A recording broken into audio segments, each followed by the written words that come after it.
यवतमाल के Dhamangaon road स्थित Oberoi hotel में ठेकेदार संगठनों का राज्य सरकार द्वारा पिछले 2.5 साल से 26,000 करोड़ रुपए से अधिक का लंबित भुगतान न करने के विरोध में राज्य स्तरीय बैठक का आयोजन किया गया। महाराष्ट्र हॉट मिक्स संगठन के अध्यक्ष बाबा साहेब गुंजूटे ने प्रेस कॉन्फ्रेंस में बताया कि यह निर्णय राज्य भर के ठेकेदारों ने एकजुट होकर लिया। गुंजूटे ने कहा कि राज्य सरकार ने पिछले 2.5 सालों से 90,000 करोड़ रुपए के कामों के लिए करारनामे किए, लेकिन सरकारी विभाग के पास इन कार्यों के लिए 2024-25 से केवल 8,000 करोड़ की व्यवस्था। इसके कारण राज्य में दिसंबर 2024 से 26 करोड़ रुपए की राशि लंबित है। इसके अलावा मार्च 2025 तक 20,000 करोड़ रुपए के प्रगति पथ पर चल रहे कामों के लिए अतिरिक्त दायित्व है। इस स्थिति को ध्यान में रखते हुए ठेकेदार संगठनों ने राज्य सरकार की आर्थिक नीतियों का विरोध करते हुए आंदोलन का रुख अपनाया है। इस दौरान ठेकेदार संगठनों ने चेतावनी दी है कि अगर फरवरी तक लंबित भुगतान नहीं किया गया तो 1 मार्च से काम बंद कर दिया जाएगा और आगामी टेंडर का बहिष्कार करने का निर्णय लिया जाएगा।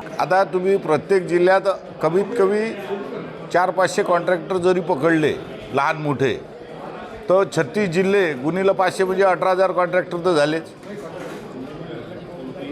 त्याच्या व्यतिरिक्त शासनाकडे इरिगेशन, जीवन प्राधिकरण, जल जीवन या PWD, जिल्हा परिषद, नगर परिषद या सर्वांची निधी 90,000 कोटीच्याही वर निधी त्यांच्याकडे प्रलंबित देयके पडलेली आहेत। एकट्या PWDची 27,000 कोटीची PWDची देयके आहेत महाराष्ट्र शासनाकडे।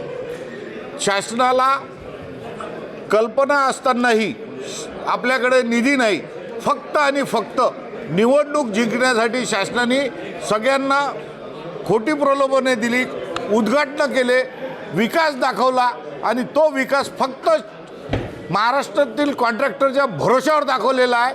शासनाजवळ रुपया नसताना शासनाने विकासाचे खोटे स्वप्न दाखवून कॉन्ट्रॅक्टरलाही लुबाडलाय आणि जनतेची फसवणूक केलेली आहे, असा माझा आरोप आहे शासनावर।